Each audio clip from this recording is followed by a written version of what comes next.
Bismillahirrahmanirrahim. Assalamualaikum warahmatullahi wabarakatuh.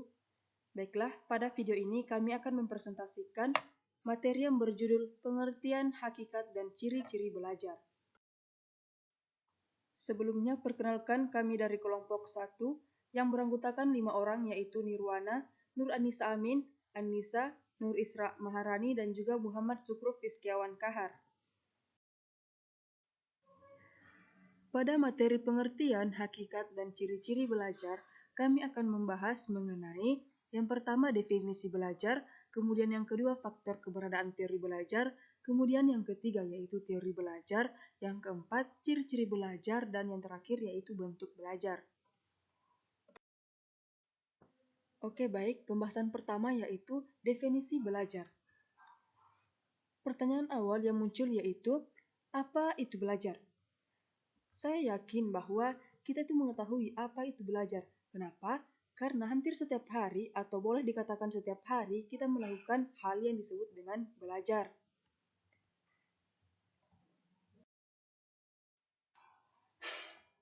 Banyak definisi tentang belajar. Salah satunya adalah seperti yang disampaikan oleh Getne 1984. Belajar dapat didefinisikan sebagai suatu proses di mana suatu organisme berubah perilakunya sebagai akibat dari pengalaman. Dari definisi belajar tersebut ada dua kata kunci, yaitu perilaku dan pengalaman, di mana perilaku menyangkut aksi atau tindakan, dan pengalaman yang dimaksud adalah pengalaman yang dialami oleh siswa. Kemudian pendapat yang kedua yaitu menurut Gredler 2011 bahwa belajar merupakan aspek penting bagi seseorang dalam kaitannya sebagai individu dan sebagai masyarakat. Kemudian menurut Kamus Besar Bahasa Indonesia, belajar terdapat 3 hal, yaitu berusaha memperoleh kepandaian atau ilmu, kemudian berlatih, dan yang ketiga yaitu berubah tingkah laku atau tanggapan yang disebabkan oleh pengalaman. Nah, dari berbagai teori yang ada, dapat disimpulkan bahwa belajar adalah suatu proses perubahan tingkah laku atau pengetahuan seseorang sebagai hasil pengalaman melalui interaksi dengan lingkungannya. Selanjutnya yang kedua yaitu faktor keberadaan teori belajar. Nah, pentingnya keberadaan teori belajar ini oleh Gredler 2001 disebabkan oleh beberapa faktor, yaitu yang pertama, mengevaluasi produk pembelajaran, misalnya media, alat peraga, maupun lainnya yang akan digunakan di kelas untuk membantu pelaksanaan praktik pembelajaran. Kemudian yang kedua yaitu teori belajar memberikan pedoman bagaimana proses perencanaan kegiatan belajar di kelas seharusnya dilakukan. Kemudian yang ketiga yaitu melakukan evaluasi terhadap hasil-hasil riset di bidang pendidikan. Kemudian yang terakhir yaitu memberikan diagnosis terhadap kendala atau kesulitan yang dialami oleh siswa dalam kegiatan pembelajaran. Selanjutnya yang ketiga yaitu teori belajar. Nah, teori belajar ini dibedakan menjadi dua, yaitu teori behaviorisme dan juga teori kognitivisme. Nah, yang pertama yaitu teori behaviorisme. Behaviorisme merupakan teori yang berkeyakinan bahwa belajar merupakan perubahan tingkah laku yang disebabkan oleh interaksi individu dengan lingkungannya, di mana tingkah laku yang dimaksud ini adalah yang dapat diukur dan diamati. Kemudian yang kedua yaitu teori kognitivisme, di mana kognitivisme mengedepankan adanya proses mental. Dalam hal ini, belajar bukanlah perubahan tingkah laku, tapi perubahan struktur kognitif.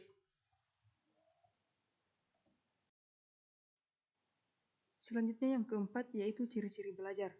Anur Rahman 2012 menyebutkan ciri-ciri umum dari kegiatan belajar yaitu mencakup hal-hal seperti yang pertama, belajar terjadi karena disadari atau disengaja. Kemudian yang kedua yaitu belajar terjadi karena interaksi antara individu dan lingkungannya.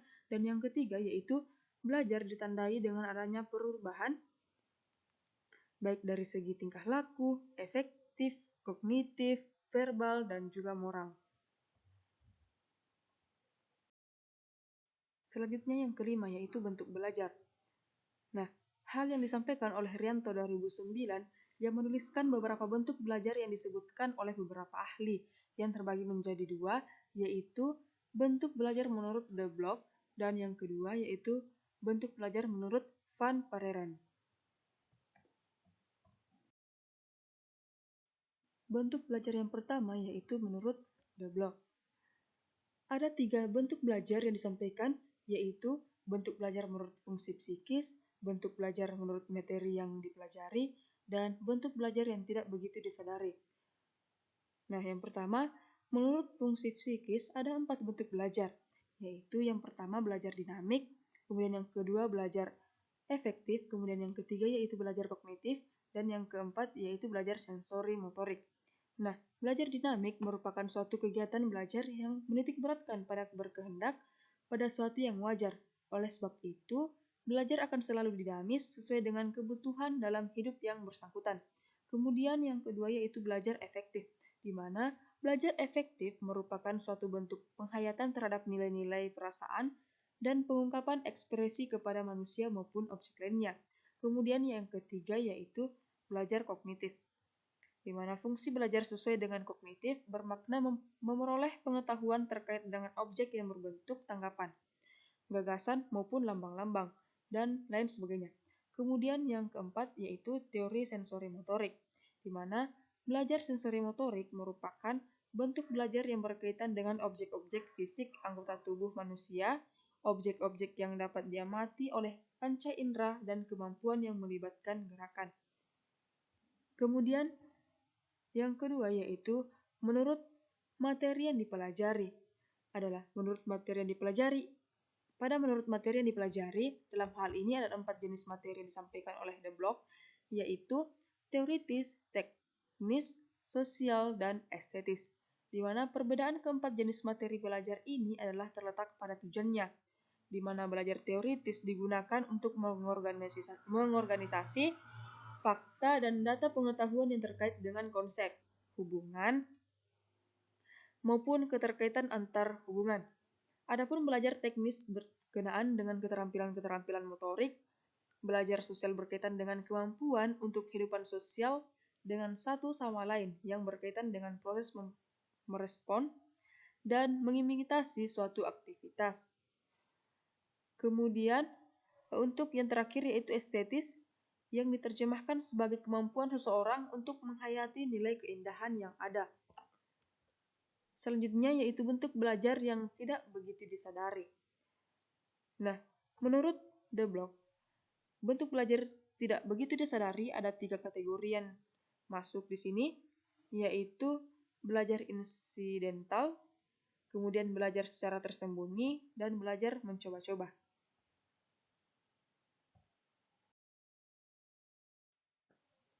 Selanjutnya yang kedua, bentuk belajar menurut Van Pereren. Van Pereren mengklasifikasi belajar ada 9 bentuk, yaitu yang pertama, belajar otomatis yang berkenaan dengan keterampilan motorik dan kognitif. Kemudian yang kedua yaitu belajar insidental, yaitu belajar yang terjadi tanpa ada maksud untuk mempelajari hal tersebut sebelumnya. Kemudian selanjutnya yaitu adapun belajar menghafal, yaitu menanamkan informasi pada memori jangka panjang sehingga timbul otomatis ketika dibutuhkan. Selanjutnya yaitu belajar pengetahuan, di mana belajar jenis ini adalah proses untuk mengetahui berbagai macam pengetahuan yang tertulis atau merupakan hasil penemuan maupun hasil observasi. Kemudian selanjutnya yaitu konsep, ditujukan dengan proses seseorang untuk melakukan abstraksi maupun mengklasifikasi sesuatu sesuai dengan karakteristik dasarnya. Selanjutnya yaitu pengamatan, di mana belajar pemecahan masalah melalui pengamatan adalah cara memahami sesuatu kondisi dengan melakukan reorganisasi unsur-unsur pembentuk objek dan melihat suatu masalah secara utuh dalam dimensi-dimensi kecil satuannya. Selanjutnya yaitu belajar berpikir, di mana belajar berpikir adalah mengasah kemampuan mental untuk dapat melihat suatu kejadian dan memecahkan masalah. Selanjutnya yaitu belajar untuk belajar. Nah, belajar untuk belajar merupakan kemampuan anak untuk melakukan refleksi dan analisis dengan cepat sehingga dapat meningkatkan kemampuannya dalam belajar. Kemudian yaitu belajar dinamik, yaitu membentuk kemauan, sikap, dan motif untuk menjadi pribadi yang lebih baik sehingga dapat meningkatkan kemampuan seseorang untuk bekerja maupun untuk belajar.